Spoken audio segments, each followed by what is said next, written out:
Hey guys, if you are looking to create a functional garden space, then keep watching. This is a two-part series, so make sure you watch the second video as well. I just heads up, it's a little bit windy out here, so there may be some extra noises in the background, but I think you'll find it super helpful.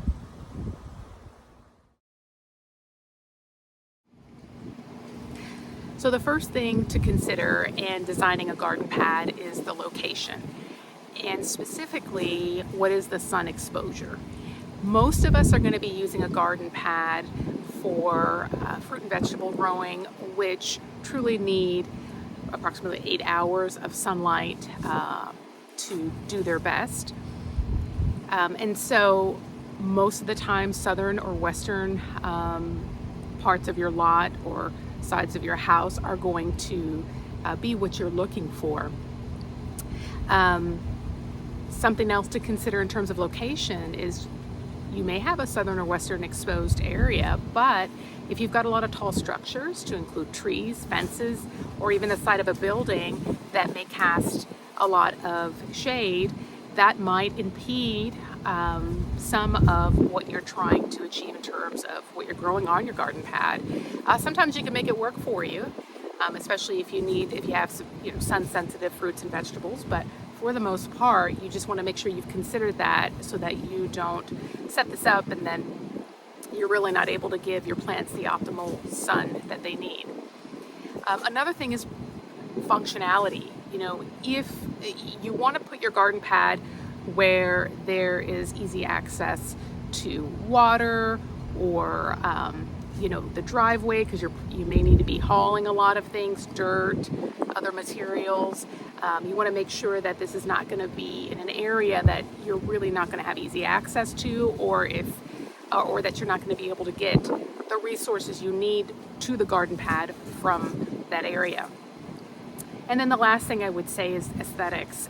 So my garden pad, I feel like it's okay. It's pretty nice. It's not the ugliest thing, but it's certainly nothing from Home and Garden magazine. So if your garden pad is really going to be more function than form, you're going to need to consider the line of sight. So if you're sitting on your patio, are you going to want to be able to see your garden pad? Is this going to be an HOA issue? Are there restrictions in that way? So consider that as well. So another thing to consider in terms of the location of your garden pad is certainly how you orient your plants. So like this is the south end of my garden pad, and this is the north end of my garden pad. And so for the most part, the shadow or the shade from taller structures or plants is going to be cast this way, more along this side. And so if I were to put taller plants on this side and shorter plants on this side, it might cast a shade, and sometimes that's what you want. But if that's not what you want to make sure that your plants are getting optimal sun, it makes more sense to place your taller plants on the north end of your growing area, and then the shorter plants on the southern end of your garden area. If you found this video helpful so far, please consider subscribing, liking, or commenting below. Your engagement does help other viewers like you find this channel. Thanks! So I'm not sure if you can appreciate this, but for the most part, our yard slopes downward to this area, and then that is where my garden pad is. And so we had a lot of pooling water right there, kind of where you see that soccer ball, and toward right there along the fence line. And so what we did was we added French drains, and you can do this yourself, but we did hire somebody because I've got clay soil and that is not easy to trench through.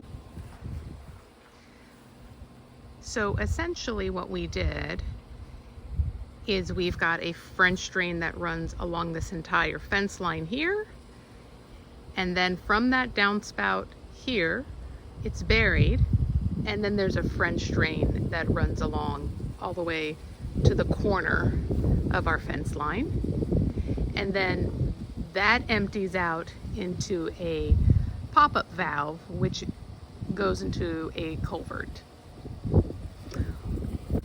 Here in the corners I have a catch basin, and this catch basin essentially is another collection point for water. And then I have another catch basin here. And so I've kind of put all these rocks to sort of maybe keep the mulch from clogging this up, but I do have to get out here on occasion and get rid of that. But you can see here that this is where the water collects, and then you can kind of see where it leads. I don't know if you can kind of see this hole here where it leads out. And so this has really worked well for us, and is a great way to sort of manage any major standing water in your garden or in your lawn at all. Definitely there's important things to consider when installing French drains if you're going to do it yourself. So I have several areas in my yard where I use this large Sabine cobble to kind of help direct water or to catch runoff and prevent erosion. And using something like this is sort of like a modified dry creek bed. Obviously a creek bed is it's much larger than just this, but it sort of uses that same principle so that you are able to direct water where you want it to go. So the other thing I want to talk about is the fact that you're going to need some sort of water source close to your plants. And so here I have a couple of water sources. One, I have a rain tank. There's a downspout that leads into that rain tank. Currently I have a leader hose, just a short hose attached to the end of the rain tank, but at some point I'm going to get a submersible pump so that I can use it to use it for my drip irrigation. The other water source I have is actually this one that's a tap off of my irrigation line. So I don't know if you can see that there. And so essentially what this is I had a crew come out and trench another line to this area, and it actually just can stay closed off, and then it gets engaged by this sort of J-shaped device you push in and turn and lock.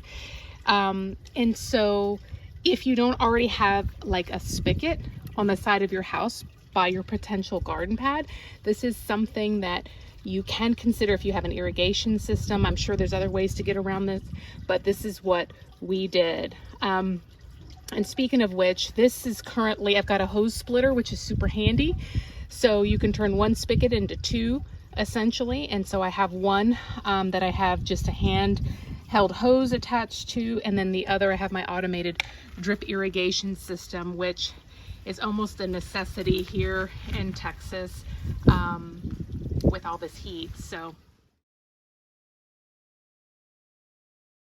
So another thing to consider is whether or not you're going to do ground cover, or if you're going to just allow your turf to grow in your garden pad. For me, I decided to do a ground cover because, number one, I just didn't want to have to mow around all these various structures, raised beds, wheelbarrow, greenhouse on my garden pad. And then number two, in the past when I've had raised garden beds, a lot of times if I've had turf growing around it, it just finds its way in those garden beds, and so that is super annoying to try to clear out, and it just keeps coming back. So that's been my experience. What I did was I did put a professional grade weed barrier down, and then I put the decomposed granite on top. The weed barrier and the decomposed granite does still allow for weeds. I have to get out here. I don't know if you can see it. I'll show you around here, but you may have seen it earlier, but I still have plenty of little weeds that pop up. They're easier to pull, but by no means is this some sort of, weed-free situation, but it does cut down on it to some degree. I've used quarter minus, so decomposed granite comes in different sizes. This quarter minus is pretty small. It packs down a little bit better than the larger granite. One thing to consider about this, though, is that any granite you know, if it gets stuck in your shoe and you walk into your house and you have maybe soft floors like wooden floors, it can really scratch up your flooring. So definitely consider that. Another great option is wood mulch, which if you don't put down a weed barrier, you just put down mulch. This will actually enrich your soil over time, and it is probably equally effective at, as long as you put a thick enough layer, but pretty equally effective at cutting down on weeds. And then, but again, I did the decomposed or the crushed granite because I knew I was going to do at some point something like a flagstone pathway and dry set it in that, and I just didn't want a lot of different materials. You know, it just felt like it would look a little bit too, it just wouldn't look very cohesive. So those were the 4 big considerations when planning a garden pad.